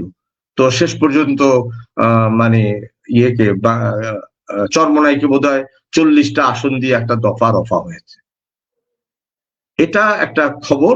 কিন্তু এটার মধ্যে থেকে যে খবরটা যেটা আমাকে বেশি মানে আহত করেছে, সেটা হলো এই যে আমাদের বৈষম্য বিরোধী ছাত্ররা, যারা বৈষম্য যাতে দেশে না হয় তার জন্য তারা এত বড় একটা আন্দোলন করলেন, এতগুলো রক্ত গেল, এতগুলো তাজা প্রাণ গেল, এতগুলো মানুষ আহত হয়ে বিছানায় পড়ে রইল। তারা আমাদেরকে বললেন তারা একটা দল করতে চান, ভালো কথা, তারা দলও করলেন। তারপরে তারা বললেন যে দেশে তারা নতুন একটা বন্দোবস্ত দিবেন। আমরা খুবই আশাবাদী, নতুন প্রজন্ম নতুন ভাবে দেশকে সাজাবে, এটাই স্বাভাবিক। তো শেষ পর্যন্ত তারা কি ভেবে এই ইসলামিক জোটের মধ্যে ঢুকে গেল, তার পেটের মধ্যে তারা মানে হারিয়ে গেল, এটা আমি ঠিক বুঝতে পারলাম। আমার একটা ব্যক্তিগত চাওয়া ছিল যে তারা দল করেছে, তাদের এখনই ক্ষমতায় যেতে হবে এমন কোনো কথা নাই, কারণ একটা গাছ লাগালেও তার ফল পেতে সময় লাগে। তো তাদের উচিত ছিল, হ্যাঁ আমরা ইলেকশন করব, আমাদের ব্যানারে আমরা ইলেকশন করব, এতে আমাদেরকে জনগণ যতটুকু দিবে, যতটুকু একসেপ্ট করবে, আমরা ওটাই মেনে নেব। আমাদের তো সামনে আরো দিন আছে, আমরা নতুন একটা মানে প্রজন্ম, আমরা নতুন প্রজন্মকে নতুন ভাবে শিক্ষা দেব যে তোমরা তো মানে কিছু পাওয়ার জন্য তাড়াহুড়া করো না, সময় দাও, সময় দিলে সময়টা, কথাই তো আছে, সবুরে মেওয়া ফলে। কিন্তু দিন শেষে তারা আমাদেরকে হতাশই করবে। জি। আরো একটা বিষয় আলোচনা খুব আলোচিত হচ্ছে, সেটা হচ্ছে যে এই একটা রাজনৈতিক প্ল্যাটফর্ম হচ্ছে আগামীকাল 16 জানুয়ারি এই রাজনৈতিক প্ল্যাটফর্মটি হচ্ছে, এবং সেটিতে যারা পদত্যাগ করেছে এনসিপি থেকে বা অন্যান্য দল থেকে যারা পদত্যাগ করেছে তারা, এবং তারা বলছে যে আমরা সবাই ইয়াংরা মিলে একটা দল আমরা করছি। এই যে দল এখন এই সময় মানে নির্বাচনের বাকি আছে মাত্র, আমরা যদি মানে সময়ের অঙ্ক হিসাব করি সেক্ষেত্রে 28 দিন, সম্ভবত যদি ভুল না করে থাকি 28 দিন। তো এই যে 28 দিন বাকি নির্বাচনে, তার মধ্যে নতুন একটা দল কিভাবে দেখছেন বা কতদূর জানেন, কি মানে তাদের সম্পর্কে কি জানেন, কি তথ্য আছে একজন সংবাদ যোদ্ধা হিসেবে, পত্রিকার সম্পাদক হিসেবে বিশদ বলতে পারেন? আসলে আমাদের দেশে হয় কি, দুজন থাকলে তিনটা দল হয়, দুজন মানুষ আমরা একসাথে থাকলে তিনটা দল হয়। তো সেই জায়গায় এই যে এরকম প্ল্যাটফর্ম, আপনি খেয়াল করেছেন নিশ্চয়ই যে এখন এই যে কি বলে বৈষম্য বিরোধীর ব্যানারে কতগুলো দল আছে সেটাই তো গুণে শেষ করা যাবে না। বৈষম্য বিরোধী আন্দোলন, বৈষম্য বিরোধী একতা, বৈষম্য বিরোধী অমুক, বৈষম্য বিরোধী তমুক, এই যে বৈষম্য বিরোধীদের যে একটা বিশাল সিরিয়াল শুরু হয়ে গেছে, এখন এরকম তো আরো আছে। এমন আরো একটা জিনিস আছে যে আমি যতটুকু জানতাম যে যারা এবার নিবন্ধন পায়নি তারা সবাই মিলে একটা জোটবদ্ধ হয়ে ইলেকশন করবে। তো দিন শেষে সেটা কিন্তু দেখতে পাইনি, কেউ কেউ তারা স্বতন্ত্র ইলেকশন করছে। এখন এরা সবাই মিলে একটা প্ল্যাটফর্ম তৈরি করতেই পারে, কাজ নেই তো। মানে রাজনীতি করা মানে হলো, আমাদের দেশে আসলে রাজনীতি তো একটা ব্যবসা। যদি ব্যবসায়ী চিন্তা না থাকতো, যদি মানুষের কথাই চিন্তা করতো, তাহলে তো রাজনীতিতে তো হতো একটা শব্দ, ফলো মি, আমাকে ফলো করো, আমি দেখাই তোমার জন্য আমি কি করতে পারি।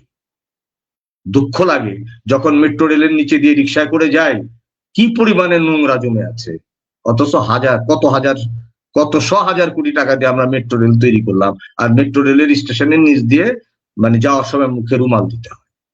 আমাদের বৈষম্য বিরোধী ছাত্ররা বাবা, তারা তো অনেক কিছু করেছে। এনসিপি, গ্যাসের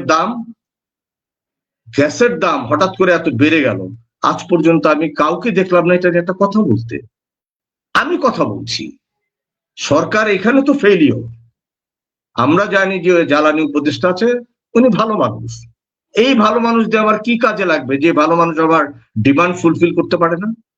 এই সরকার আবার কি কাজে লাগবে যে সরকার আবার ডিমান্ড ফুলফিল করতে পারে না? তাহলে আমরা আসলে কি চাচ্ছি, আমরা যাচ্ছিটা কোথায়? এখন যদি বলা হয় তারা তো নেহাত ভদ্রলোক, তো ভদ্রলোক হলে ভাই আপনারা চলে যান, চলে গিয়ে যারা দেশ চালাতে পারে তাদেরকে দিয়ে যান। অনেকেই বলে উনি নরম মানুষ, তো নরম মানুষ তো আমরা তো বলি না যে উনি গরম হোক, নরম মানুষও কথা বলতে পারে। আমি এত নরম নরম করে কথা বলছি বলে কি আমি গরম হতে জানি না? আমিও জানি কখন কিভাবে বলতে হয়। তা আপনি এত ক্ষমতার মধ্যে থেকে গত 17 মাসে কিছু করতে পারলেন না। দিন শেষে ইলেকশনের আগে আপনি যে কাজটা করলেন, আপনি এলপিজিটাকে মানে আকাশ কাছে নিয়ে গেলেন। মানুষের ভাগ্যে কি জুটবে সেটা নিয়ে আপনাদের কারোই মাথা ব্যথা নাই। অথচ আপনারা কি এনজিও করেন? এনজিও কি জন্য? যে মানুষের উপকার করার জন্যই তো, কিংবা মানুষকে শোষণ করার জন্য। দুটোর একটা তো করেন আপনারা। দিন শেষে সেটাই দেখা গেলেন আর কি। জি, ধন্যবাদ। অনেকেই অনেক ধরনের কথা লিখছেন। সবাইকে কৃতজ্ঞতা জানাচ্ছি। যারা যেখান থেকে লিখছেন, বিশেষ করে ইমরান লিখেছেন। লায়লা চৌধুরীর প্রশ্ন আমরা করেছি আপনাকে। এছাড়া ইমরানের একটা প্রশ্ন ছিল, সেই প্রশ্ন ইতিমধ্যে করা। ইমরান প্রশ্ন করেছিলেন যে নতুন দল হচ্ছে সেটাকে কিভাবে দেখছেন? সেই প্রশ্নের উত্তর ইতিমধ্যে আমাদের অতিথি দিয়েছেন। এছাড়াও যারা যেখান থেকে দেখছেন সবাইকে কৃতজ্ঞতা জানাচ্ছি। সেই সাথে অনুরোধ জানাবো, আজকে আমাদের সম্মানীয় অতিথি সংবাদ যোদ্ধা দৈনিক আর নিউজের সম্পাদক ফারুক হোসেন আমাদের সাথে যুক্ত রয়েছেন। তাকে যদি আপনাদের কোনো প্রশ্ন থাকে করতে পারেন। এছাড়াও যদি সরাসরি যুক্ত হয়ে কথা বলতে চান সেক্ষেত্রেও লিংক দেয়া আছে। আপনারা লিংকে ক্লিক করে আমাদের সাথে যুক্ত হয়ে সরাসরি প্রশ্ন করতে পারবেন। আপনাদের সবাইকে কৃতজ্ঞতা জানাচ্ছি। সেই সাথে অনুরোধ জানাচ্ছি, বাংলাদেশকে ভালোবাসার কোনো বিকল্প নাই। দয়া করে বাংলাদেশকে ভালোবাসবেন। আর যেই লোক বাংলাদেশকে ভালোবাসবে সেই লোকের স্লোগান কখনোই দিল্লি না ঢাকা হবে না। তার স্লোগানই হবে ঢাকা না ঢাকা। এবং ঢাকা না ঢাকা স্লোগান মানেই আমার বাংলাদেশ। এবং আমরা অন্য কোনো দেশের রাজধানী, অন্য কোনো দেশের মানচিত্র নিয়ে হিংসা, বিদ্বেষ, হতাশা, বেদনা, কষ্ট এগুলোতে ভুগতে চাই না। আমরা আমাদের দেশকে নিয়েই এগিয়ে যেতে চাই। সেই প্রত্যাশায় আবারও কৃতজ্ঞতা জানিয়ে আরেকটা প্রশ্ন যেতে চাই। সেই প্রশ্নটি হচ্ছে যে বাংলাদেশে এই যে নতুন যে পলিটিক্যাল পার্টিটা হলো, যেমন আপনার আপ বাংলাদেশ নামে একটা পলিটিক্যাল পার্টি ছিল। তারা বলল যে আমরা পলিটিক্যাল পার্টি নই, আমরা হচ্ছি প্রেশার গ্রুপ। তারপরে আমরা দেখলাম যে এনসিপির পাশাপাশি আরো বেশ কিছু পলিটিক্যাল পার্টি কথা বলছিল, তারাও ইতিমধ্যে দেখলাম যে চুপ হয়ে গেছে। যেমন আপনি তারেকের কথা বলেছিলেন যে তারেক যে অনশন যে করেছিল নির্বাচন কমিশনের সামনে, তারও কিন্তু অবস্থা একদম গয়াচরণ কর্মকার হয়ে গেছে। এখন এনসিপি আছে, এনসিপি মাঠে আছে, না থাকার মতো করে আছে। এনসিপির এখন পর্যন্ত 4 জন প্রার্থী মাঠে আছে।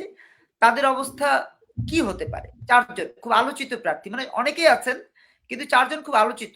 স্বতন্ত্রকেও আমি বাদ দিয়েছি। 4 জন খুব আলোচিত প্রার্থী আছে। এনসিপির ব্যানারেই তারা কাজ করছে। তারা মানুষের কাছে ভোট চাইতে যাচ্ছে। কোথাও কোথাও ভোট চাইতে গিয়ে বিরূপ মন্তব্যের শিকার হচ্ছে। যেমন আজকেও একজন বিরূপ মন্তব্যের শিকার হয়েছে। তাকে উদ্দেশ্য করে আমাদের এক ফ্রিডম ফাইটার বলেছেন যে আপনারা তো ভালোই ছিলেন, এখন তো খারাপ হয়ে গেছেন, আপনারা যুদ্ধাপরাধীদের সাথে গিয়েছেন, কেন গেছেন যুদ্ধাপরাধীদের সাথে? এভাবে একজন বীর মুক্তিযোদ্ধা তিনি তাদেরকে টিপ্পনী কেটেছেন। তো এই যে 4 জন এবং অন্য যারা আছে, তাদের আদৌ কি সংসদে যাওয়ার স্বপ্ন পূরণ হবে? কি ভাবছেন?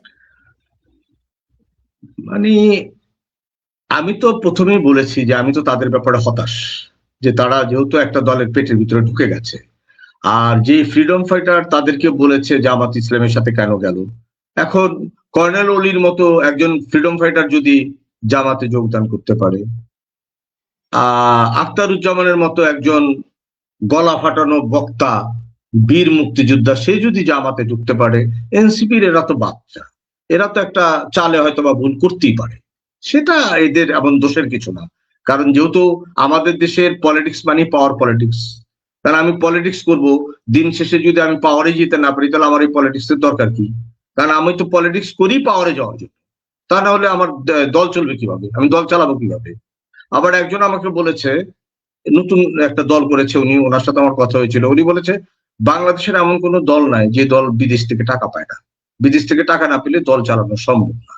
কারণ আমার কাছে সবচেয়ে অবাক লাগে এই জায়গাটায় যে আমাদের বাম দল যারা আছে তাদের কথাগুলো কিন্তু খুবই চমৎকার, তারা খুব সুন্দর কথা বলেন, সবকিছু নিয়ে তারা কথা বলেন, কিন্তু দিন শেষে কিন্তু তাদের জনপ্রিয়তা আমি দেখতে পাই না। আমি এটাও তাদেরকে কোশ্চেন করেছিলাম, তো তারা বলেছে কোনো কালে হবে, গত 54 বছরে 55 বছরে তাদের হয়নি, আর কোন কালে হবে সেটা আমরা দেখে যাব, এরকম আমি বিশ্বাস করি না। তবে এনসিপির ব্যাপারে আমি এটা বলতে পারি, আদৌ তারা কোনো সিট পাবে আমার সন্দেহ আছে। ধন্যবাদ। আপনার এই কথার রেশ ধরে একটা কথা বলি। সেটা হচ্ছে কমিউনিস্ট পার্টির বয়স কিন্তু এই ভারতবর্ষে 112 বছর, আর বাংলাদেশে সবচেয়ে 54 পুরনো। বছর। এবং মুক্তিযুদ্ধেও তাদের অবদান আছে। বাংলাদেশে আওয়ামী লীগ যেভাবে মুক্তিযুদ্ধে অবদান রেখেছে, ঠিক সমান্তরাল না হলেও একটা বড় অংশ জুড়ে এই কমিউনিস্টদের একটা ভূমিকা ছিল। কিন্তু তারপরেও তারা গণমানুষের এই যেই মানে নার্ভ, গণমানুষের শ্বাস বুঝবার যে সুযোগ, সেটা তারা গ্রহণ করেনি। যে কারণে আমরা দেখেছি যে কালে কালে আপনার মঞ্জুরুল আহসান বুলবুলের মতো মানুষ, কমরেড মনি সিংহের মতো মানুষ, আমাদের দেশে যারা সমাজতান্ত্রিক আন্দোলন করেছেন তাদের অন্যতম পথিকৃৎ কমরেড তোহা, তারা কিন্তু আলোকিত হতে পারেননি। এমনি ইতিহাসে তারা স্মরণীয় হয়ে আছেন তাদের কর্মের, ব্যক্তিকর্মের কারণে। কিন্তু রাজনৈতিকভাবে যে মানুষের গ্রহণযোগ্যতার জায়গাটা নির্মাণ করতে হয়, সেটা তারা করতে ব্যর্থ হয়েছেন। আমি একজন সচেতন নাগরিক হিসেবে, পলিটিক্যাল মুভমেন্ট করি সেটা ডিফারেন্ট ব্যাপার, কিন্তু একজন সচেতন নাগরিক হিসেবে তো আমার একটা দৃষ্টি আছে, একজন লেখক হিসেবে তো আমার দৃষ্টি আছে। সেই দৃষ্টিতে যদি আমি দেখি, আপনি হয়তো আমার সাথে একমত হবেন, সেই দৃষ্টিতে যদি দেখি, তারা দুটা ভাগে বিভক্ত করতে চায় জাতিকে, যেভাবে আওয়ামী লীগ করেছে। তারাও দুটি ভাগে বিভক্ত করতে চায় জাতিকে। একটা হচ্ছে যারা ধর্ম পালন করে তাদেরকে আলাদা করে ফেলতে চায়, আর যারা রাজনীতি করে বা সোশ্যাল ওয়ার্ক করে বা গণমানুষের জন্য কাজ করে, তাদেরকে একটা আলাদা, মানে দাড়ি টুপি রাখলেই তাদের মনে হয় যেন অ্যালার্জি হয়। যে কারণে এই দাড়ি টুপিওয়ালা মানুষরা তাদেরকে একসেপ্ট করতে পারেনি গত 54 বছরে। আর দাড়ি টুপিওয়ালা যদি একসেপ্ট না করতে পারে, সেক্ষেত্রে আলটিমেটলি তো আপনি কোথাও গ্রহণযোগ্য হবেন না। এবং আমার কাছে দিন শেষে মনে হয় যে তারা ধর্মটাকে এবং রাজনীতিকে সমান্তরাল জায়গায় ক্যারি করতে পারেননি, যেটা জামাত ইসলাম করতে পেরেছে। তারা রাজনীতিকেও ক্যারি করছেন, ধর্মটাকেও ক্যারি করছেন। বিনিময়ে যেটা হচ্ছে, তাদের একের পর এক ব্যাংক হয়েছে। তাদের ব্যাংকের সংখ্যা এখন 7টা, তাদের টেলিভিশনের সংখ্যা এখন 6টা, তাদের প্রতিষ্ঠানের সংখ্যা এখন প্রায় 750 থেকে 800, যে প্রতিষ্ঠানগুলোতে প্রায় 35 থেকে 50 লক্ষ মানুষ কাজ করে। এই যে বিষয়গুলো কিভাবে দেখছেন? আদৌ কি সত্য? না, নাকি জামাতের ব্যাপারটা হলো জামাতের ব্যাপার, না জামাতের ব্যাপারটা তো একটা ব্যাপারই হলো, ওটা হলো একরকমের একটা এনজিও টাইপ রাজনৈতিক দল। তারা ছাত্র ইউনিয়নকে ফলো করতে এক সময়, সেভাবে তারা তৈরি হয়েছে। এবং জামাত ইসলামের একটা বড় দিক হলো, আপনি জামাত ইসলামে জয়েন করেন, আপনি একটা চাকরি পেয়ে যাবেন। যেমন আপনি দেখবেন যে আমরা জাকাত প্রথার কথা বলি, ইসলাম জাকাত প্রথার কথা বলে, কিন্তু আমরা সেটা কতটা ফলো করি জানি না। আপনি পুরো বাংলাদেশ খুঁজে দেখেন, একজন ভিক্ষুক খ্রিস্টান কিংবা বৌদ্ধ ভিক্ষুক আপনি পাবেন না। কেন পাবেন না? কারণ তারা যা আর্ন করে তার 10% তাদের চার্চ এবং মঠকে তারা দিয়ে দেয়, যার জন্য তাদের ভিতরে যদি কেউ মানে দারিদ্র সীমার নিচে কিংবা জবলেস থাকে, তারা তাকে টেনে তোলে। আর আমরা মুসলমানরা, আমরা হলো পারলে আরো তাদেরটা নিয়ে নিই, দেওয়া তো দূরের কথা, নিয়ে নিই। আর আমাদের যে জাকাত প্রথাটা আছে, ওটা যদি আমরা সঠিকভাবে পালনই করতাম, তাহলে বাংলাদেশে আপনি একজন মুসলিম ভিক্ষুক খুঁজে পেতেন না। কারণ আমরা তো আসলে, ওই যে একটা কথা আছে না, মানুষের পিছন সাইডটা দেখা যায়, নিজের পিছন সাইডটা কিন্তু দেখা যায় না। আমরা তো আমাদেরকে দেখতে পাই না, আমরা অপরেরটা দেখতে পাই। এই যে ব্যাপারগুলো, এগুলোর কারণে আমি সেটাই তো বললাম যে বাম দলের অবদান অনস্বীকার্য, এবং বাম দল যারা করে তারা প্রচুর মেরিটোরিয়াস হয়, প্রচুর।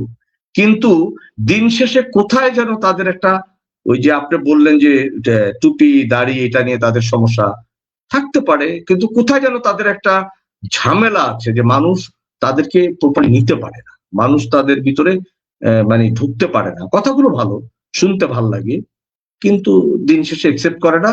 আর ওই সেজন্যই হয়তো বা ওই যে বামের নেতারা পরবর্তীতে আওয়ামী লীগে যোগদান করে এমপি হয়। আর বাম দলদের ব্যাপারে আরেকটা জিনিস আমি দেখেছি, সেটা হলো তারা যখন রাস্তায় থাকে, আন্দোলনে থাকে, তখন তাদের হাল দেখবেন তারা কিভাবে চলে। আর যখন তারা ক্ষমতার চেয়ারে বসে, তখন পৃথিবীর সবচেয়ে দামি জিনিসটা সে ইউজ করে। সে যে কোটটা পরবে সেটা সবচেয়ে দামি কোট হইতে হবে, সে যে গাড়িটা ইউজ করবে সেটা দামি হতে হবে। অথচ এমনি বামদেরকে দেখেন আপনি, যেখানে রাত সেখানেই কাজ, কিন্তু ক্ষমতা একবার গেলেই হলো, তখন বামের চেহারা টোটালি চেঞ্জ হয়ে। আমরা একটা লম্বা সময় নিয়ে কথা বললাম। আমরা আশা করি দর্শক যারা এখন দেখছেন বা পরবর্তীতে দেখবেন, তারা উপকৃত হবেন, তারা ঋদ্ধ হতে পারবেন। কারণ এমন অনেক আলোচনা হয়েছে যে আলোচনাগুলো সচরাচর আমাদের যে গতানুগতিক যে মূলধারার টকশো গুলো হয় বা আলোচনাগুলো হয় সেগুলোতে হয় না, কারণ সেখানে জবাবদিহির ব্যাপার থাকে, মালিক থাকে, মালিকের উপরে আবার আরেক মালিক থাকে, তারপর আবার ডিজিএফআই থাকে, তারপর আবার সরকারের প্রেস সচিব থাকে, অনেক রকমের অঙ্ক থাকে। আমাদের দ্বারা তেমন কোনো অঙ্কের হিসাব নিকেশ আমরা করি না, কারণ মানুষ সত্যিকার অর্থেই যদি মানুষ হয়, যেটা আপনি বলছিলেন যে প্রকৃত মানুষ যদি হয় তার মধ্যে ভয় থাকে না। কিসের ভয় করবে সে? তার তো ভয়ের জায়গা আল্লাহ তাআলা, তার তো ভয়ের জায়গা স্রষ্টা। যে স্রষ্টা বলেছেন ইকরা বিসমি রাব্বিকাল্লাযী খলাক, পড়ো তোমার প্রভু। আর যে পড়বে সে কখনো ভয় পাবে না, কারণ সে তো জানে, পড়ার কারণে সে জানে যে কাউকে ভয় পাওয়ার কিছু নাই। অতএব আমরা যে আলোচনাগুলো করেছি সেই আলোচনাগুলো আপনাদেরকে ঋদ্ধ করবে। যদি সুযোগ থাকে পরে দেখবেন, আর লাইক কমেন্ট শেয়ার করবেন। আপনাদের সবাইকে কৃতজ্ঞতা। আমাদের সাথে যুক্ত আছেন এখনো, আমরা আরো 5 মিনিট আলোচনা করব। আমাদের সাথে যুক্ত আছেন সংবাদ যোদ্ধা, দৈনিক আর নিউজের সম্পাদক, আমাদের প্রিয় শ্রদ্ধাজন জনাব ফারুক হোসেন। আমরা তার সাথে আরো 5 মিনিট কথা বলবো। আপনাদের কোনো প্রশ্ন থাকলে করতে পারেন। কমেন্ট বক্সে অনেকেই অনেক ধরনের কথা লিখেছেন, সব কথা তো আর আলোচনা আনা যায় না। তবে হ্যাঁ, আমরা এই পর্যায়ে একদম সংক্ষিপ্তভাবে কিছু বিষয় নিয়ে শেয়ার করতে চাই।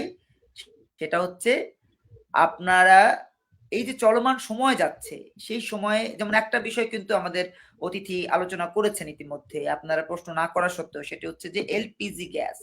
এলপিজি গ্যাসের দাম নিয়ে যে কারসাজি হয়েছে তাতে প্রায় এখন পর্যন্ত আজ পর্যন্ত 60,000 কোটি টাকা একটা গোষ্ঠী নিয়ে গেছে। এই 60,000 কোটি টাকা যে নিয়ে গেল, এই টাকাটা আমি আসলে অনুমান করতে পারছি না যে টাকাটা কোথায় ব্যয় হবে। তবে এতটুকু বুঝতে পারছি যে টাকাটা ব্যয় হবে সেই সব দলের ফান্ডে দেওয়ার জন্য, যেসব দল চাঁদার টাকায় এই নির্বাচনের বৈতরণীটা পার হতে চায়। আপনি কি মনে করেন? আসলে মূল্যবোধ যদি ধ্বংস হয়ে যায় তো সেটা তো আর মানুষকে দেয়া যায় না। আমরা বৈষম্যের বিরুদ্ধে আন্দোলন করলাম, সেই বৈষম্য তো আমাদের রন্ধ্রে রন্ধ্রে রয়েই গেল।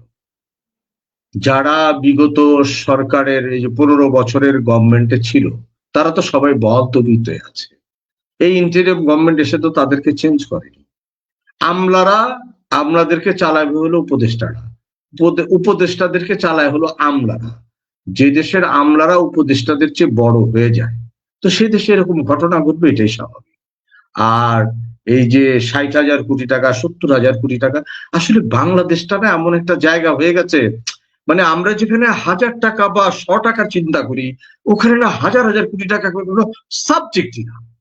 ওই যে এক সময় মানে আমাদের আওয়ামী লীগের অর্থমন্ত্রী বলেছিলেন না যে 4,000 কোটি টাকা কোনো টাকাই না, এবং আমাদের টাকার গায়ে তো লেখা আছে যে এত কোটি টাকা মাত্র, সেটা 40,000 কোটি টাকা হোক আর 4 টাকাই মাত্র। তো আমাদের কাছে মানে এটা মানে ধারণ করা খুব টাফ যে 60,000 কোটি টাকা, কতগুলো টাকা একসাথে হলে 60,000 কোটি টাকা হয়। মানে এই যে হিসেব, এই টাকাগুলো একটা মানুষের জীবনে কত টাকা লাগে, একটা মানুষকে বেঁচে থাকতে হলে কত টাকা লাগবে তার। দিন শেষে আজ পর্যন্ত আমার এখন এই আলেকজান্ডারের সেই শেষ উক্তিগুলোর কথা মনে পড়ে গেল, যে সে 3টা কথা বলেছিল যে আমাকে যারা, আমার শবদেহ যারা বহন করবে তারা থাকবে ডাক্তার, আমার দেশের সেরা ডাক্তার, আমার হাত দুটো বাইরে বের করা থাকবে, আর আমাকে যে রাস্তা দিয়ে নিয়ে যাওয়া হবে সে রাস্তায় তোমরা সব টাকা পয়সা সোনা রূপা এগুলো বিলি করবে। তো একজন খুব সাহস করে জিজ্ঞেস করেছিল, হে মহান আলেকজান্ডার, আপনি এরকম একটা কথা বললেন, এর তাৎপর্যটা কি? তখন সে বলল যে যারা আমাকে বহন করবে ডাক্তার, এটা আমি বোঝাতে চাচ্ছি যে পৃথিবীর কোনো ডাক্তার তৈরি হয়নি যে আমার জীবন ফেরত দিতে পারে। আমার হাত দুটো বাইরে থাকবে এই জন্য যে আমি আসলে পৃথিবীতে এসেছিলাম খালি হাতে, আমি যাচ্ছিও খালি হাতে। আর টাকা পয়সাগুলো বিলি করলাম এই কারণে, কারণ এই টাকা পয়সার জন্যই তো এত যুদ্ধ, এত হানাহানি। দিন শেষে এগুলিকে আমার সাথে গেল, আমার সাথে তো যায়নি। তো এগুলো করে দিন শেষে কি হয়, হবেটা কি? যতটুকু আপনার চাওয়া ততটুকু নিয়ে আপনি সন্তুষ্ট থাকেন, দেখবেন দেশটা অনেক পরিবর্তন হয়ে গেছে। আপনি আপনাকে সংস্কার করেন, দেশ বদলে যাবে। কথা হলো যে আমরা, আমাদের লোভ আমাদেরকে এতটা তাড়িত করে, আমরা আসলে ওখানে পরাভূত হয়ে যাই। এই লোভটাকে যদি আমরা সামলে নিতে পারি, তাহলে দেখা যাবে যে আমরা আসলে অনেক কিছু করতে পারি। এখন জানি না কবে চেঞ্জ আসবে, চেঞ্জ আসবে এটাই স্বাভাবিক, চেঞ্জ আসতে হবে, কারণ পরিবর্তন হয় ধীরে ধীরে। বিন্দু বিন্দু জলই তো সিন্ধুর তৈরি। তো আমাদের দেশেও পরিবর্তন আসবে, হয়তো বা আমরা দেখবো না, কিংবা এখন আমরা যতটা আনসিভিলাইজড আছি এর চেয়েও বেশি আনসিভিলাইজড আমরা কোনোদিন হবো। দুটোর একটা তো হবে, হয় ভালো নয় খারাপ। ধন্যবাদ প্রিয় দর্শক। দেখতে দেখতে আমরা প্রায় ১ ঘন্টা ১০ মিনিট অতিক্রম করেছি। ১ ঘন্টা ১৭ মিনিট অতিক্রম করেছি। আপনাদের সবাইকে ভালোবাসা জানাচ্ছি। অনুরোধ জানাবো, ভালোবাসা, আন্তরিকতার মধ্য দিয়ে জীবন গোছাবেন। যে জীবনে মানুষের প্রতি ভালোবাসা থাকবে, শ্রদ্ধা থাকবে, বিনয় থাকবে, স্নেহ থাকবে, সততা থাকবে। কেননা সততা ছাড়া কোথাও কিন্তু কোনো মুক্তি নেই। যদি মুক্তি থাকতো, শেখ হাসিনা এবং শেখ হাসিনার পারিষদবর্গ আজও ক্ষমতায় থাকতেন। যদি টাকায় সবকিছুর শেষ কথা হতো, তাহলে আজও তিনি ক্ষমতায় থাকতেন এবং তার সে ঔদ্ধত্যপূর্ণ শাসন তিনি চালিয়ে যেতে পারতেন। কিন্তু আমরা দিন শেষে দেখছি তিনি নেই, তার সাম্রাজ্য নেই, তার পারিষদবর্গ নেই, ইভেন তার দলীয় তৃণমূল পর্যায়ের কর্মীরাও আজ নিজেদের পরিচয় দিতে দ্বিধান্বিত হন। এটাই পৃথিবীর নিয়ম। আর এই নিয়মের পালা বদলেই আমরা এগিয়ে যেতে চাই। কেউ স্বপ্ন দেখে, কেউ স্বপ্ন বাস্তবায়ন করে। আর স্বপ্ন দেখবার জন্য, দেখাবার জন্য সবাইকেই এগিয়ে যেতে হয়। আর সেই এগিয়ে যাওয়ার এই পথে যারা কাজ করেন তাদেরই একজন আজকে আমাদের অতিথি ছিলেন সংবাদ যোদ্ধা ফারুক হোসেন। ছিলাম আমি আপনাদের সাথে। অনেক সময় নিয়ে কথা বলেছি, কিন্তু স্বপ্ন কতটা দেখছি, কতটা দেখাতে চাইছি, সেটা আমাদের কথার আলোকে বুঝে নেবেন। মনে রাখবেন, আল্লাহ তাআলা কিন্তু বলেছেন, ইকরা বিসমি রব্বিকাল্লাযী খলাক। পড়ার চেষ্টা করবেন। আমাদের এই কথাগুলো পড়ার জন্য আপনার সামনে ট্যাব আকারে উপস্থাপিত হচ্ছে। আমরা যে কথাগুলো উচ্চারণ করছি প্রতিটা কথাই এখানে লিখা উঠছে। আপনারা সেই লেখাগুলো দেখেও পড়তে পারেন, আবার আমাদের কথা শুনেও অনুধাবন করতে পারেন যে সত্যিকার অর্থেই দেশে আপনার জন্য, আপনার কথা ভাববার জন্য কেউ না কেউ আছে। শুধুমাত্র এই মূল ধারার গণমাধ্যম বা প্রধান উপদেষ্টা বা রাষ্ট্র যারা পরিচালনা করেন তারাই নন। আমরা এমন মানুষ আছি যারা নিজের খেয়ে পরের মোষ তাড়াচ্ছি। আপনিও চাইলে আমাদের এই কর্মকাণ্ডে শরিক হতে পারেন। ভালো থাকার আহ্বান জানিয়ে, ভালো রাখার অনুরোধ জানিয়ে শেষ করতে করতে আজকের অতিথির কাছে একটা অনুরোধ জানিয়ে আমি বিদায় নিচ্ছি। আর সেই অনুরোধটা হচ্ছে, আপনি আপনার মতো করে কথা বলবেন ১ মিনিট। আপনার যত রকমের ভালো লাগার কথা, মন্দ লাগার কথা আপনি বলতে থাকবেন। আমাদের লাইভ আপনার কথার পরেই শেষ হয়ে যাবে। ধন্যবাদ। যারা এতক্ষণ ধরে এই কষ্ট করে আমাদেরকে সহ্য করলেন সেজন্য অসংখ্য ধন্যবাদ। শুধু আপনাদের উদ্দেশ্যে আমার একটা কথাই থাকবে, সেটা হলো যে নিজেকে ভালোবাসুন। যদি নিজেকে ভালোবাসতে পারেন, দেখবেন যে সবাইকে ভালোবাসতে পারবেন। মিথ্যে বলবেন না। একটা মিথ্যে হাজারটা মিথ্যের জন্ম দেয়। যতটুকু পারেন জীবনে সত্য বলার চেষ্টা করবেন। মানুষ পৃথিবীতে একবারই আসে, একবারই থাকে, একবারই চলে যায়। দিন শেষে কিন্তু দেশটা আমাদের। এই দেশটাকে যদি আমরা বিনির্মাণ না করি, এই দেশটাকে যদি আমরা ভালো না বাসি, তাহলে আমাদের পরবর্তী প্রজন্ম ভালোবাসাটা শিখবে কার কাছ থেকে? তাদেরকে নৈতিক শিক্ষা দিন, নিজের বিবেককে জাগ্রত করুন, তাহলে দেখবেন যে অনেকের বিবেক জাগ্রত হয়েছে। আরেকটা কথা, সেটা হলো সামনে নির্বাচনটা যেন হয় সেদিকে